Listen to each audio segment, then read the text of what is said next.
ஒரு பியில் துலாம் இருக்காங்கன்னா நிச்சயமாக ஆர்ட் ரிலேட்டடாக ஒரு வேலையோ ஒரு தொழிலோ அவங்க கண்டிப்பாக இருப்பாங்க. பியூட்டி இண்டஸ்ட்ரியில் அவங்க இருக்கலாம், இல்லைன்னா ஒரு மீடியா இண்டஸ்ட்ரியில் அவங்க இருக்கலாம். தோக்காமல் இருக்கிறதுக்கு என்னென்ன வேலைகள் பண்ணணுமோ அத்தனையும் இந்த ஏபி துலாமில் இருக்கவங்க செய்வாங்க. இந்த துலாமில் தான் உயரணும் அப்படின்னா மற்றவங்களை என்ன வேணாலும் செய்வாங்க அப்படிங்கிறது தான். இவங்க கல்யாணம் யாரை பண்ணிக்கலாம் அப்படின்னா ஏபியும் ஓவும் தான் பெஸ்ட். ரெட்ரோ ஆன்மீகம் நேயர்களுக்கு வணக்கம். இன்றைய நிகழ்ச்சியில் நம்முடன் இருப்பவர் அஸ்ட்ராலஜர், ரைட்டர் திருமதி ஜீவிதா சுரேஷ் அவர்கள். வணக்கம். வணக்கம். எப்படி இருக்கீங்க? நல்லா இருக்கேன். நீங்கள் எப்படி இருக்கீங்க? ரொம்ப நல்லா இருக்கேன். இப்போது ஒவ்வொரு ராசிக்கும் ஒவ்வொரு குணாதிசயம் அப்படிங்கிற ஒரு விஷயம் இருக்குல்ல, அதே மாதிரி ஒவ்வொரு பிளட் குரூப்புக்கும் ஒவ்வொரு குணாதிசயம் இருக்குது அப்படிங்கிற ஒரு விஷயத்த நீங்கள் சொல்லியிருந்தீங்கல்ல. ஸோ அது மாதிரி அவங்கன்னா இப்போ ஒரு ஓ பாசிட்டிவ் அப்படின்னு நம்ம எடுத்துக்கிட்டோம்னா அவங்களோட குணாதிசயம் எப்படி இருக்கும், அப்படி அவங்களோட கேரக்டர் எப்படிப்பட்டது அப்படிங்கிற மாதிரி எல்லா பிளட் குரூப்புக்கும் நீங்கள் கொஞ்சம் டீட்டெயிலாக சொல்லுங்கள். அதுக்கப்புறம் நம்ம ராசிக்குள்ளே போகலாம். பொதுவாக நம்ம ராசி, லக்னம், நட்சத்திரம் அப்படிங்கிற ஒரு விஷயத்த நம்ம பார்ப்போம். லக்னம் அப்படின்னு நம்ம எடுத்துக்கிட்டோம் அப்படின்னா நம்மளோட வாழ்க்கையோடைய திசையை லக்னம் சொல்லும். ராசி அப்படிங்கிறத அந்த திசைக்குள்ள நம்மளுடைய மனநிலைமை என்ன அப்படிங்கிறத சொல்லும். நட்சத்திரம் என்ன அப்படிங்கிறத நம்ம வாழ்க்கையோட சூட்சுமங்களை அப்படிங்கிற ஒரு விஷயத்த சொல்லும். இது எல்லாமே ஒன்னோட ஒன்று கனெக்டட் அப்படிங்கிறப்போ நம்மளுடைய ரத்தமும் இதில் சம்மந்தப்பட்டது. எந்த டிஎன்ஏக்குள்ள நம்ம பிறந்து வரோம், இந்த ஒவ்வொரு குடும்பத்துக்கும் ஒவ்வொரு பிளட் குரூப் நம்ம கேரி ஆன் பண்ணிட்டு வந்துட்டு இருக்கணும் ஒரு விஷயம் இருக்கு. அப்போ இந்த பிளட்டுங்கிற விஷயம் என்ன பண்ணும் அப்படின்னா இந்த ராசிகளுக்குன்னு சில தத்துவங்கள் அப்படிங்கிறது ஒன்று உண்டு இல்லையா. இந்த வாழ்க்கை அமைப்புன்னு ஒன்று இருக்கு. அப்போ ஒரு பர்டிகுலர் பிளட் குரூப்பு இந்த ஒரு ராசி அமைப்பினருக்கு வரப்போ இது எப்படி ரியாக்ட் பண்ண போகுது, ரெஸ்பாண்ட் பண்ண போகுது, இது எப்படி ரியாக்ட் பண்ண போகுது அப்படிங்கிறது தான் நம்ம பார்க்க போறோம். இப்போ ஓ அப்படின்னு எடுத்துக்கிறோம் அப்படின்னா ஓக்கு ஒரு வாரியர் குணம் அப்படிங்கிறது ஒன்று உண்டு. என்ன ஏதுன்னே கேட்காம எந்த எக்ஸ்பெக்டேஷனுமே இல்லாம ஹெல்ப் பண்ணக்கூடிய ஒரு அமைப்பு அப்படிங்கிறது ஓக்கு இருக்கும். எப்படி இருந்தாலும் அதை முடிச்சிருவாங்க அப்படிங்கிறது ஒன்று ஒரு ஓக்க அந்த கேரக்டர் உண்டு. இப்போ ஏ எடுத்துக்கிறோம் அப்படின்னு வச்சுக்கோங்களேன்.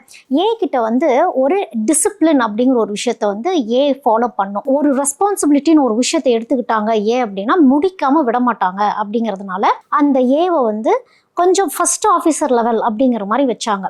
நெக்ஸ்ட் பார்க்குறப்போ பிக்கு ஒரு குணாதிசயம் என்னன்னா கிரியேட்டிவிட்டி அதிகம், சுயநலமும் அதிகம்.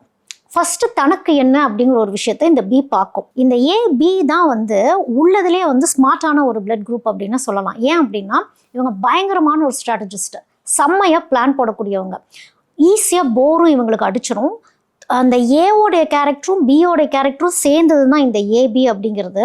ஏபி எல்லாம் எப்படி இருந்தாங்கன்னா ரொம்ப இந்த ஹை லெவல், இந்த கிட்டத்தட்ட நம்ம சகுனி ரேஞ்சுக்கே சொல்லலாம். அந்த அளவுக்கு பிளான் போடக்கூடியவங்க. பாசிட்டிவ் அண்ட் நெகட்டிவ் ரெண்டு விஷயத்துக்குமே இந்த ஏபி அப்படிங்கிறவங்க யூஸ் பண்ணாங்க. அந்த டைம்ல எல்லாம் ஃபர்ஸ்ட் ஜாப்பனீஸ் தான் கண்டுபிடிச்சாங்க அப்படின்லாம் சொன்னது உண்டு. ஆனால் கண்டுபிடிச்சது யாருன்னா நம்மளோட சித்தர்கள். போகர் நிறைய உலகம் சுத்தினார், ஜப்பான் போனார், சைனா போனார். இப்படிலாம் போனப்போ அவருடைய ஓலைச்சுவடைகளில் இருந்த ஒரு விஷயம்தான் இது. ரத்தம் சம்பந்தப்பட்ட ஒரு விஷயம், வாதம், பித்தம் இதெல்லாம் சேர்ந்து வச்சு இந்த ரத்த அமைப்புல இருக்கவங்க இப்படிதான் இருப்பாங்க அப்படின்னோடனே அந்த டைம்ல வாருக்கு சூஸ் பண்ணாங்க இல்லையா. வாருக்கு சூஸ் பண்ணப்ப இந்த கேட்டகரி பேசிஸ்ல தான் சூஸ் பண்ண ஆரம்பிச்சாங்க. இந்த ராசி எல்லா அமைப்பையும் தாண்டி ஒரு பிளட் குரூப்பை வச்சு ஒரு மனிதருடைய கேரக்டர் இதுதான் ரொம்ப ஈஸியா நம்மளால கண்டுபிடிக்க முடியும். இப்போ நான் அதே மாதிரி இப்போ ஒவ்வொரு பிளட் குரூப்போட கேரக்டர்ஸ் இதுதான் அப்படிதான் இருக்க போகுது அப்படிங்கிற மாதிரி சொல்லிட்டீங்க. இப்போ இந்த ராசியில் ஒவ்வொரு ராசிக்கும் அதில் இருக்கிற பிளட் குரூப்போட கேரக்டர்ஸ் எப்படி இருக்கும், இந்த ராசியில் இருக்க பிளட் குரூப்போட வேற எந்த ராசியில் இருக்க பிளட் குரூப் சேர்ந்துச்சுன்னா அவங்களுக்கு நல்லா இருக்கும் வாழ்க்கை. இந்த திருமணம் நடக்கிறதுக்கு எந்தெந்த ராசிக்கு எந்தெந்த பிளட் குரூப்புக்கு நடக்கிறதுக்கு வாய்ப்பு இருக்குன்னு சொல்லுங்க. இந்த துலாம் ராசியில் இருக்கிறவங்களோட அந்த பிளட் குரூப் இருக்குல்ல, அவங்களுக்குலாம் என்ன மாதிரியான குணாதிசயம் இருக்கும் அதை பற்றி சொல்லுங்க. இப்போ துலாம்ல ஓ இருக்காங்க அப்படின்னா இவங்க ரொம்ப சாமிங்காக இருக்கக்கூடிய ஒரு அமைப்பில் இருப்பாங்க. டிப்ளமேட்டிக்காகவும் இருப்பாங்க. இவங்க நிறைய பேர்த்துக்கிட்டு ஃப்ரெண்ட்லியாக இருக்கக்கூடிய ஒரு அமைப்பு. இவங்களை பார்த்தாலே நிறைய பேர் அட்ராக்ட் ஆவாங்க. இந்த ஓல இருக்கக்கூடிய துலாமுக்கு அழகாகவும் இருப்பாங்க அப்படின்னு சொல்லுவாங்க ஓல. இதே இது ஏல இருக்கிறாங்க அப்படின்னா இவங்களுடைய திங்கிங் கெப்பாசிட்டி அப்படிங்கிறது வேற மாதிரி இருக்கும். பெர்ஸ்பெக்டிவ்ங்கிறது வேற மாதிரி இருக்கும். ரொம்ப எலிகண்ட்டாக இருக்கக்கூடிய சூஸியாக இருப்பாங்கல்ல, இவங்க கிட்ட தான் பழகுவோம், இப்படி தான் இருப்போம், எனக்கு இதுதான் பிடிக்கும், அதுதான் பிடிக்கும் அப்படின்ட்டு. ஆனால் லைஃப் கொஞ்சம் எலிகண்ட்டாக போகக்கூடிய ஒரு தாட் ப்ராசஸ் இருக்கும். இந்த டாம் டூம்னு இருக்கவங்க, ஆர்டிஃபிஷியலாக இருக்கவங்களெல்லாம் இந்த துலாமுக்கு பிடிக்காது. இவங்களுக்கு சிம்பிளாக யார் இருக்கிறாங்களோ, நீட்டாக யார் இருக்காங்களோ அவங்கள தான் ஏக்கு பிடிக்கும், ஏல இருக்க துலாமுக்கு. இதே இது பியில் இருக்கிறாங்க அப்படின்னா ஒரு பியில் துலாம் இருக்காங்கன்னா நிச்சயமாக ஆர்ட் ரிலேட்டடாக ஒரு வேலையோ ஒரு தொழிலோ அவங்க கண்டிப்பாக இருப்பாங்க. ஒரு பியூட்டி இண்டஸ்ட்ரியில் அவங்க இருக்கலாம், இல்லைன்னா ஒரு மீடியா இண்டஸ்ட்ரியில் அவங்க இருக்கலாம். எல்லாமே அந்த கலை சம்மந்தப்பட்டதுக்கு அவங்க வாழ்க்கையை அர்ப்பணிக்கக்கூடியவங்களாவே துலாமில் இருக்க பி இருப்பாங்க. அவங்களுக்கு ஃபர்ஸ்ட் ப்ரையாரிட்டியே அந்த கலை தான். அந்த கலை சம்மந்தப்பட்டது எதுவாக இருந்தாலும் அதுதான் அவங்களுடைய வாழ்க்கையாகவே இருக்கக்கூடிய ஒரு அமைப்புங்கிறது அவங்களுக்கு இருக்கும். ஏபி இருக்கிறாங்க அப்படின்னா இவங்க ஹைலி ஜீனியஸ், நிறைய பேர்த்த அப்சர்வ் பண்ணக்கூடிய ஒரு தன்மை வந்து இவங்களுக்கு இருக்கும். சத்தமே இல்லாமல் இருப்பாங்க, எல்லாமே தெரியும், கேட்டால் மட்டுமே சொல்லுவாங்க அப்படிங்கிறது ஒன்று இருக்கு இல்லையா. தோக்குறது வந்து இவங்களுக்கு பிடிக்காது. தோக்காமல் இருக்கிறதுக்கு என்னென்ன வேலைகள் பண்ணணுமோ அத்தனையும் இந்த ஏபி வந்து துலாமில் இருக்கவங்க செய்வாங்க. பட் இந்த ஏபி எப்படின்னா, இந்த துலாமில் தான் உயரணும் அப்படின்னா மற்றவங்களை என்ன வேணாலும் செய்வாங்க அப்படிங்கிறது தான். தான் டெவலப் ஆகணும், ஏன்னா மைண்டு வந்து ஜீனியஸாக மட்டும்தான் யோசிக்கும், ஸ்ட்ராட்டஜி பயங்கரமாக போடும் இந்த துலாமில் இருக்கிறவங்க. இவங்க வந்து கல்யாணம் யாரை பண்ணிக்கலாம் அப்படின்னா ஏபியும் ஓவும் தான் பெஸ்ட். ஏன் அப்படின்னா துலாம் ஜென்ரலாகவே வந்து லிட்டில் பிட் ஆஃப் சென்சிட்டிவ். அவங்க எதிர்பார்க்குற ஒரு பர்ஃபெக்ஷனிசம் வேற. இந்த துலாமை ஹேண்டில் பண்ணுறதும் கொஞ்சம் கஷ்டம். துலாம் ஒருத்தங்களுக்கு லைஃப் பார்ட்னர், அது மேலோ ஃபீமேலோ, ஒருத்தங்களுக்கு லைஃப் பார்ட்னராக வராங்கன்னா ஹேண்டில் பண்ணுறவங்களுக்கு அந்த விவரம் இருக்கணும். ஏன் அப்படின்னா இது சென்சிட்டிவாக இருக்கிறப்போ இப்போ ஓ வராங்க அப்படின்னா ஓ வந்து ஹேண்டில் பண்ணிடும். ஓக்கு தெரியும், நேரத்துக்கு தகுந்த மாதிரி ஓ பழகிக்குவாங்க. ஏபி பிளான் போட்டு பழகும். ஏபி ஆல்ரெடி வந்து கொஞ்சம் விவரமாக இருக்கக்கூடியவங்க தான். ஸோ இவங்க எந்த நேரத்தில் என்ன மூடில் இருப்பாங்கங்கிறது இவங்களுக்கு தெரியும். லைஃப்பில் ஒரு க்ரோத்துக்குங்கிறது அடுத்த லெவல் கொண்டு போவாங்கன்னா ஏபியும் ஓவும் இவங்களுக்கு போவாங்க. இவங்களுக்கு வந்து இவங்க கூட லைஃப் பார்ட்னர் யாராவது இருக்காங்கன்னா கிட்னி ப்ராப்ளம் கண்டிப்பாக வரும். யாராக இருந்தாலும் ஓவாக இருந்தாலும் சரி, ஏபியாக இருந்தாலும் ஆமாம், கண்டிப்பாக அவங்களுக்கு கிட்னி ப்ராப்ளம் இருக்கும். துலாமுடைய லைஃப் பார்ட்னருக்கு வந்து ஹார்மோனல் இம்பேலன்ஸும் இருக்கும், ஹார்மோன் இஷ்யூஸ் இருக்கும். ஏன்னா இவங்களோட எனர்ஜி அவங்க வாங்குறப்ப இவங்களுக்குன்னே கொஞ்சம் டெடிகேட்டிவாக சில விஷயங்கள் பண்ணிட்டு இருக்கப்போ இந்த ஸ்ட்ரெஸ்ஸுங்கிறது இவங்க பாடிக்குள்ளே போகிறப்போ, இது ஒரு ஃபீமேலே இருக்கிறாங்க, ஒரு மேல் கல்யாணம் பண்ணியிருக்காங்க, இந்த துலாம் கல்யாணம் பண்ணவங்க ஒரு ஃபீமேலாக இருக்காங்கன்னா அவங்களுக்கு யூட்ரஸ் ரிலேட்டடான இஷ்யூஸ் வந்து அவங்களுக்கு வரக்கு நிறைய வாய்ப்புகள் இருக்குது. அந்த ஹார்மோன்ஸ் அங்கே தான் அவங்களுக்கு இம்பேலன்ஸ் ஆகும்.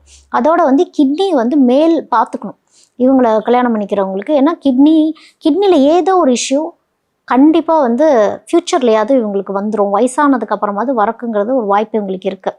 இவங்களுக்கு வந்து பிஸ்னஸ் பண்ணினாங்கன்னா செட் ஆகும். இந்த லைஃப் பார்ட்னர்ஸ்லாம் வராங்க, இப்போ ஏபி வராங்க, ஓ வராங்க, துணிஞ்ச இந்த துலாம் வந்து இவங்களோட சேர்ந்து பிஸ்னஸ் பண்ணலாம். Anything related to beauty. இப்போ ஒருத்தவங்க டாக்டராக இருக்காங்க, டெர்மட்டாலஜியாக இருக்காங்க, பார்த்துக்கலாம் அப்படிங்கிற மாதிரி அழகு சம்மந்தப்பட்ட எல்லா விஷயத்தையுமே இவங்களால முன்னேற்றி கொண்டு போக முடியும். இந்த ஜவுளி சம்மந்தப்பட்ட விஷயம், இந்த பிஸ்னஸ், எனிதிங் ரிலேட்டட் டு ஒரு விமனோடைய ஐட்டம், சுக்ரன் சம்மந்தப்பட்ட எந்த விஷயங்கள் இந்த ஏபியும் ஓவும் சேர்ந்து பண்ணுறப்போ இவங்களுக்கு டெவலப்மெண்ட் அப்படிங்கிறது வந்துடும். இவங்க கூட ஏபி இருந்தால் நல்லா இருக்குமா, ஓ இருந்தா நல்லா இருக்குமா அப்படின்னா ஓ இருந்தா நல்லா இருக்கும். ஏபியை விட வந்து ஓ பெஸ்ட். ஆமா, ஏன்னா சம்டைம்ஸ் ஏபி என்ன பண்ணும் அப்படின்னா துலாம் எதிர்பார்க்குற ஒரு எமோஷன்ஸை மேபி கொடுக்காம போயிடலாம். ஏன்னா எல்லாமே அது பிளான் பண்ணி செய்யும். ஓ அப்படி செய்யாது. ஓ வந்து ஆத்மார்த்தமாக பண்ணக்கூடிய ஒரு அமைப்பு.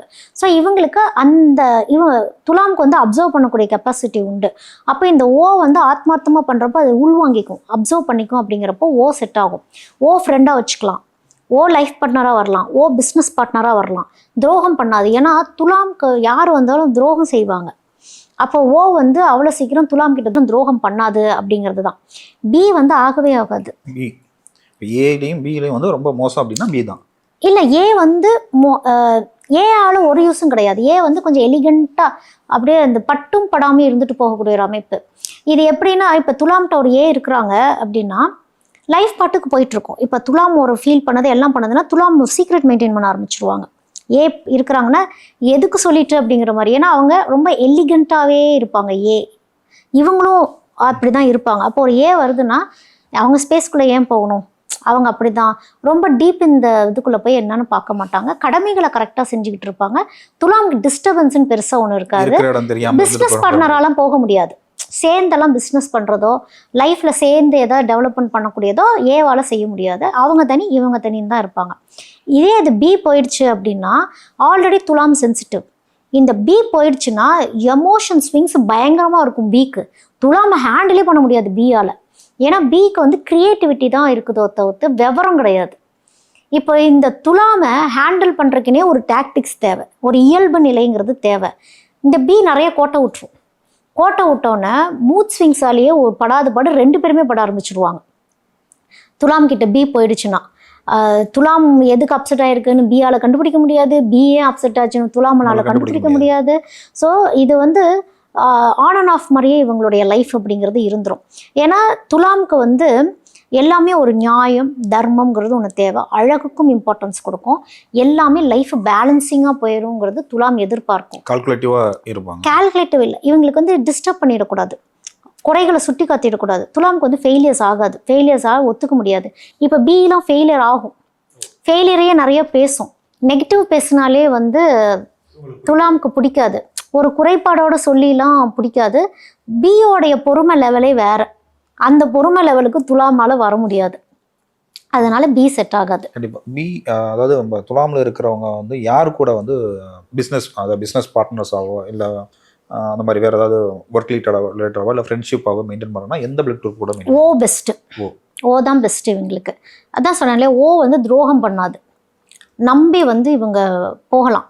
ஒரு நம்பி ஒரு பிஸ்னஸை கொடுத்து ஒரு ஃப்ரெண்ட்லியாக இருக்கிறப்போ அட்டாச்மெண்ட்டுங்கிறது ஓ கொடுப்பாங்க இவங்களுக்கு. அதே மாதிரி துலாமில் இருக்க ஓவுக்கும் ஆப்போசிட் வேறு எந்த ஓனா கூட செட் ஆகும். ஏன்னா துலாமில் இருக்க ஓ வந்து ரொம்ப சாமிங்காக தானே இருப்பாங்க, டிப்ளமேட்டிக் மைண்ட் செட் தான் அவங்களுக்கு. ஸோ அதே மாதிரி ஒரு ஃப்ரெண்டு கிடைக்கிறப்போ இவங்க 2 பேரும் நல்ல திக் ஃப்ரெண்ட்ஸாகவே இருக்கிறது, 2 பேருமே ஒன்றாவே சேர்ந்து ஒரு பிஸ்னஸ்லாம் பண்ணுறாங்கன்னா அது ரொம்ப ஜாலியாகவே போகும் அப்படிங்கிற மாதிரி தான் அவங்களுக்கு இருக்கும். நிறைய விஷயங்களை ஷேர் பண்ணியிருக்கீங்க. அவங்களோட கேரக்டர்ஸ் எப்படி இருக்க போகுது, லைஃப் பார்ட்னர் எந்த பிளட் குரூப்பை வச்சு பண்ணணும், அதே மாதிரி யார் கூட பிஸ்னஸ் பண்ணணும் அப்படிங்கிற மாதிரியான விஷயங்கள்லாம்.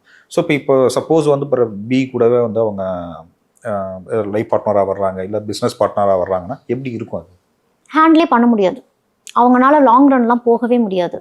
மன அழுத்தங்களுக்குள்ளே போயிடுவாங்க, 2 பேருமே மன அழுத்தத்துக்கு போய் டீப் லாஸ்க்கே போயிடுவாங்க, செம்ம லாஸ் ஆகிடுவாங்க. ஏன்னா பியோடைய வேவ் லென்த்தை வந்து துலாமால ஹேண்டில் பண்ண முடியாது. துலாமுடைய பெர்ஸ்பெக்டிவ் பிக்கு புரியவே புரியாது. ஏன்னா பி வந்து தனக்கு என்ன வருமோ, ஒரு க்ரியேட்டிவாக வர்றது, ஒரு அப்டேட்டடாக சம்டைம்ஸ் இருக்க மாட்டாங்க. அவங்களுடைய உலகத்திலேருந்து வந்து துலாம் கிட்ட சொல்கிறப்போ துலாம் டென்ஷன் ஆகிடுவாங்க. எக்ஸ்பிளைன் பண்ண தெரியாது பிக்கு துலாம் கிட்ட. இப்போ பி பாவம் அப்படின்றீங்க. பி ஒரு தனி கேட்டகரி. பி வந்து டோட்டல் எமோஷ்னல், மூட் ஸ்விங்ஸ் பயங்கரமாக ஆகும்.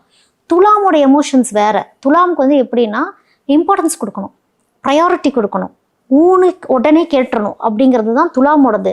இந்த பி அப்படி இல்லை, ஒரு சிம்பத்தி ஒரு எம்பத்தி தேடி போகக்கூடிய ஒரு ஆள் போய் துலாம் கிட்ட போய் தேடி போகுதுன்னு அது வராது. என்ன சொல்றது, ஆடு போய் தானா போய் சிக்கின மாதிரி தான் அது. கண்டிப்பா. ஸோ அந்த மாதிரி பி வந்து துலாம் கிட்ட சேராம கேர்ஃபுல்லா இருக்கணுங்கிறதா சொல்றீங்க. கண்டிப்பா. இப்போ துலாம் ராசிக்காரங்க எந்தெந்த பிளட் குரூப், அவங்களோட குணாதிசயம் என்னங்கிறது அவங்களே தெரிஞ்சிட்டு இருப்பாங்க. ஸோ அவங்களுக்கு யார் செட் ஆவாங்கிற விஷயத்தையும் தெரிஞ்சிருப்பாங்க. அவங்க என்ன பிளட் குரூப்புங்கிறத கமெண்ட்ல சொல்லட்டும். நன்றி.